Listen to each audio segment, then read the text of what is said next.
আসসালামু আলাইকুম, সবাইকে রমজানের শুভেচ্ছা। আশা করি ভালো আছেন সবাই। অনেকদিন পর ভিডিওতে আসলাম। আমি একটু কনফিউজ এই কারণে যে জাতিগতভাবে আমরা মানে সবাই কনফিউজ, কি হচ্ছে না হচ্ছে আমরা বুঝতে পারতেছি না। আমাদের দেশের আসলে আমরা জাতি হিসেবে খুবই আজব।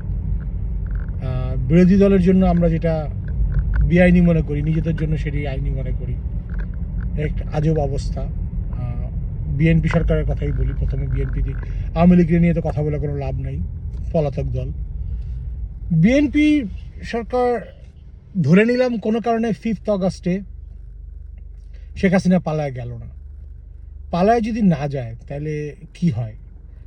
তাহলে এই শেখ হাসিনার প্রাইম মিনিস্টার থাকতো, তো বিএনপি সরকার নেক্সট 4 ইয়ার্সে আর কোনো রকম ইলেকশন, কারণ এইবার যে লাস্ট যে ইলেকশন আমরা দেখলাম হাসিনা সরকার আমলে, বিরোধী দল তো বাদই দেন, জনগণ এই ব্যাপার নিয়ে কথা বলা নেই। সবার মধ্যে একটা ধারণা চলে আসে যে এইভাবেই ইলেকশন হবে, এইভাবেই ওরা আসবে ক্ষমতায়, রাতের বেলা ভোট দিবে, থাকবে।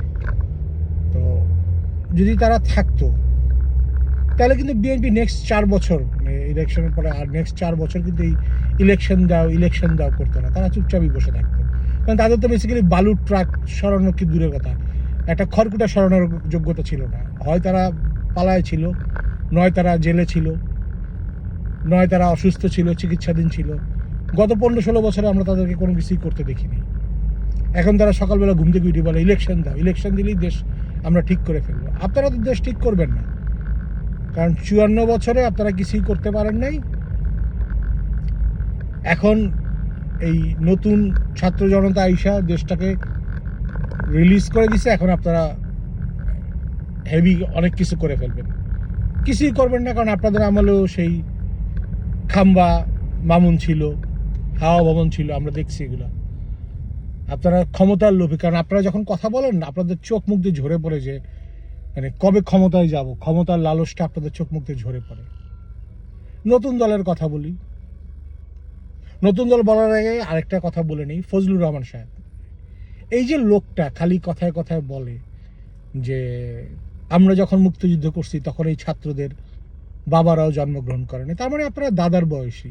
বাবারাও যখন জন্মগ্রহণ করে নাই, তো এই পোলা আমার দাদার বয়সী। দাদার বয়সী লোক, আপনার তো রিটায়ারমেন্টের টাইমও এক্সপায়ার্ড হয়ে গেছে, আপনারা তো রিটায়ারমেন্টে চলে যাওয়া উচিত।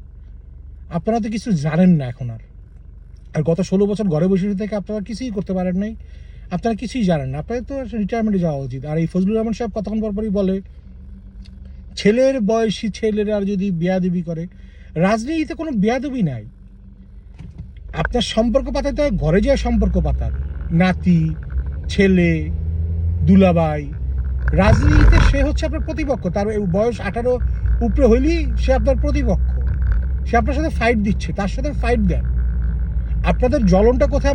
আমরা আপনাদের কাছে কৃতজ্ঞ, 100% কৃতজ্ঞ। আপনারা মুক্তিযুদ্ধ করছেন, দেশ স্বাধীন করছেন, আপনাদের একটা আত্মত্যাগ আছে, কিন্তু আপনারা তো এখন অলরেডি এক্সপায়ার্ড।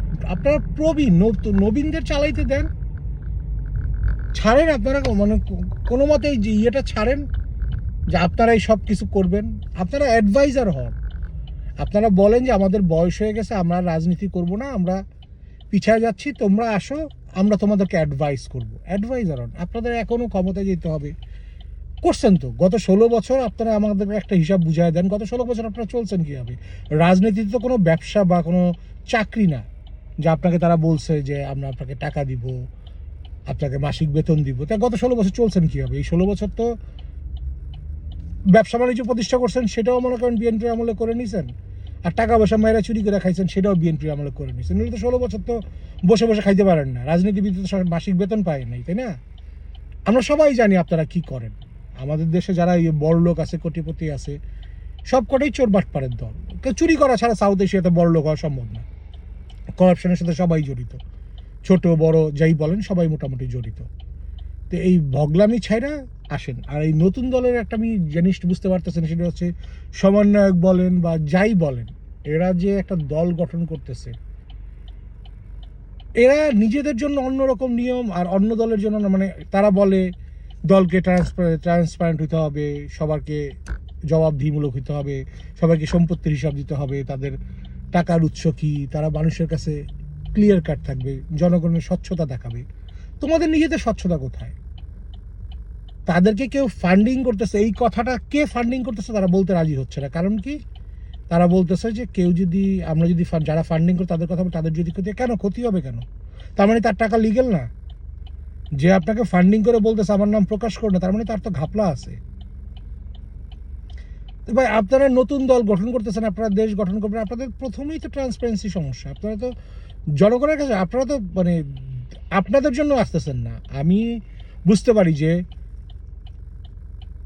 আপনাদের আদর্শ আলাদা হইতে পারে, বাট উদ্দেশ্য তো সবারই একই হওয়ার কথা, দেশ ও জনগণের উন্নতি, তাই না? আপনাদের মধ্যে তো ওই মেন্টালিটি দেখি না। আপনাদের সবারই একটা টেন্ডেন্সি, আওয়ামী লীগ বলেন, বিএনপি বলেন, জাতীয় পার্টি বলেন, কবে ইলেকশন হবে, কবে আপনারা ক্ষমতায় যাবেন, আপনারা দেশটায় লুইটা পিটা খাবেন। এছাড়া তো আর কোনো কারণ আমি দেখি না। আপনাদের মধ্যে কোনো মানে দেশ ও জনগণ নিয়ে কথা বলার তো কিছু দেখি না। আপনাদের সব আজব আজব কথাবার্তা বলেন, যেটা মানে সহ্য করা যায় না। আর জাতি হিসেবে আমাদেরকে আপনারা এমনভাবে বিভক্ত করছেন, 3 কোটি লোক করে আওয়ামী লীগ, 3 কোটি লোক করে বিএনপি, 3 কোটি লোক করে জামাত, 9 কোটি শেষ, 2 কোটি ধরে নিলাম জাতীয় পার্টি করে, 11 কোটি শেষ, আরও 1 কোটি ধরে নিলাম এই গণফোরাম ফরমোরাম আলতু ফালতু যত দল আছে, আরও 1 কোটি ধরে নিলাম, 12 কোটি শেষ, 3 কোটি ধরে নিলাম নিরপেক্ষ, 15 কোটি শেষ। তার মধ্যে মনে করেন 2 কোটি আমি আরও ধরে নিলাম যারা এখনও আন্ডার এজ বা অনেক বয়স্ক, তাদেরকে 1 কোটিকে আমি ধরে নিতেছি যাদের মধ্যে কোনো কাজ কাম করবে না, তাদের কোনো কিছু দিয়ে কোনো কিছুতে আসে যায় না। কে ইলেকশনে জিতলো, কে ইলেকশনে আসলো, তাদের পেট টিয়েছেন ভাই, যেই ক্ষমতায় আসুক আমার সংসার চললেই হয়েছে। তা 18 কোটি জনতার মধ্যে আপনি 4-5টা ভাগে বিভক্ত।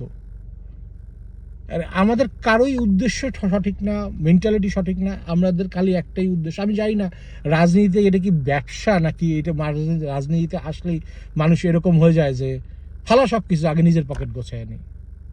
ট্রান্সপারেন্ট হওয়া খুবই, মানে নতুন দল করেন আর যেই দলই করেন, আপনি যদি দেশ ও জনগণের কথা চিন্তা না করেন, এগুলোকে কোনো লাভ নাই। ভালো থাকবেন, দোয়া করবেন।